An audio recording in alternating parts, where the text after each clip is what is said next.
before you guys, thumbs down, and before you guys criticize me, just hear me out. I haven't even told you my vegan story yet. I haven't even told you why I went vegan in the first place or how I found out about it. If I tell you that story, then maybe you'll understand a bit better. So I was in college at age 18, dropped out 18 and a half or 19, one of those ages, and I was in a really dark place in college, man. And I came across this video. I was browsing the internet. I just wanted to watch some dark stuff. I think we watched videos that we're in alignment with. So right now you're in alignment with this video. You're watching it. Other people are never going to see this video because they're not in alignment with it. But I was in college and I was in alignment with this really shitty dark video. It's called Faces of Death. And it showed footage of monkeys getting their head pinned and then hammered on by people. It showed footage of guys getting machine gun shot all over the body. It showed people in electrical chairs getting shot to death. It showed alligators eating these safari tour guides. It showed how everything dies. I have this vivid imagery of how these things died. First time I saw footage of this.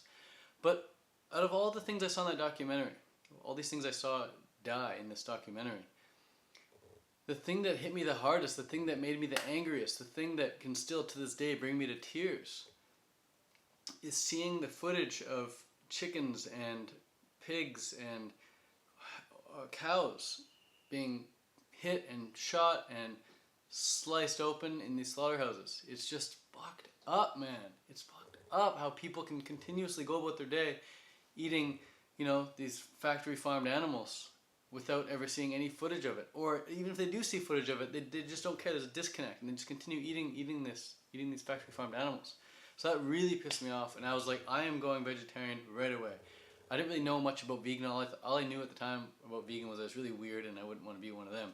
So I was like, I'm going to be vegetarian. So I quickly Googled famous vegetarians, famous celebrity vegetarians, because I wanted some good people on my team, good people on my side to defend myself. If someone said, Ted, why are you vegetarian? I could say, well, because Brad Pitt's vegetarian, or Pamela Anderson's vegetarian, or whatever, Moby's vegan, all these things, could have some repertoire, have some ammo for my arsenal.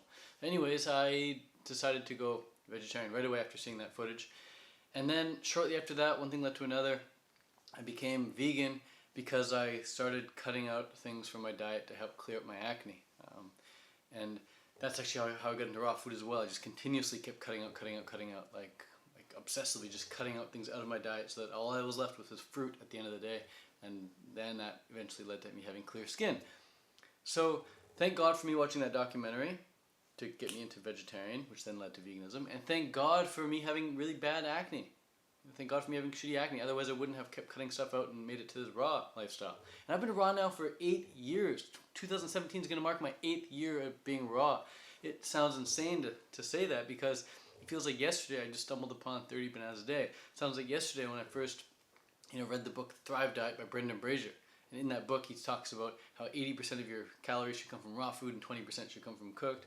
He says 80% should come from raw because raw is just so powerful, all these benefits from raw. Now I'm thinking, if raw is so powerful, why only 80%? Why not 100%? So after I thought that, I was like, I'm going to Google 100% raw vegan diet. Came across all these YouTube channels on it, and I started my own YouTube channel. You're watching it now. But anyways, that all started over 8 years ago when I was in college in a dark time. And I'm in a different place in my life now. I'm like the happiest I've ever been. I'm the healthiest I've ever been. I'm the fittest I've ever been. I'm the most, I'd say, the most successful I've ever been. I'm just on the upward trajectory right now. I feel really good about where I'm at and where I'm going. But the reason I want to make this video the reason I want to make this video about eating meat again is because I think it's really important to show people that you can still live a really happy, healthy life eating some meat. You don't need to entirely cut it out altogether. I think it's very important to cut out the fish, the chicken, the cows, the pigs, all that factory farm stuff. Even the wild game, you don't want to eat wild game. And you want to eat food that your body was naturally designed to eat. So, as you guys know, my diet is primarily made up of fruits. 99.9% of my calories come from fruits.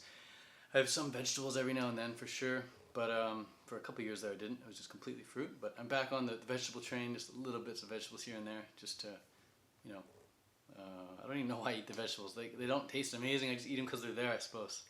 It's a vice. Vegetables are my vice. There you go. But let's just eat the meat right here on camera so you guys can see. So people think when you go raw, when you go vegan, you can't have any meat, but that's not true, man. You can still eat coconut meat. Coconut meat is my absolute favorite type of meat. It is so gooey, so delicious. It's ridiculous.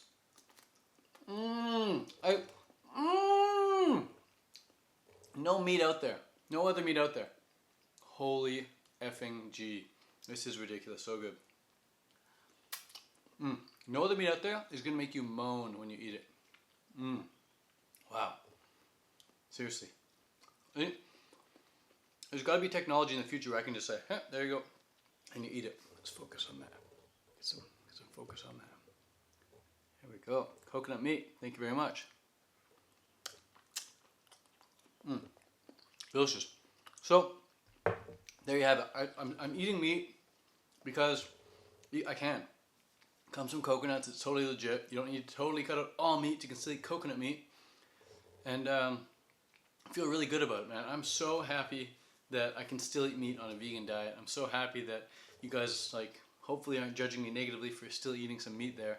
But I don't really care if you judge me negatively or not. Honestly, I'm going to do what I want to do because it's my life. I got to learn from my experiences. Maybe in the future I'll find out that coconut meat is not optimal and I should avoid that as well. But it tastes so good, man. I feel really good when I eat it. So I'm just going to keep doing it for a while. But anyways, guys, thanks so much. Now you know my vegan story. Now you know why I'm still eating some meat. And I hope to see you guys in the very near future. Peace out from Chiang Mai, Thailand. Adios. Please subscribe as well. Hit the red button. Thanks.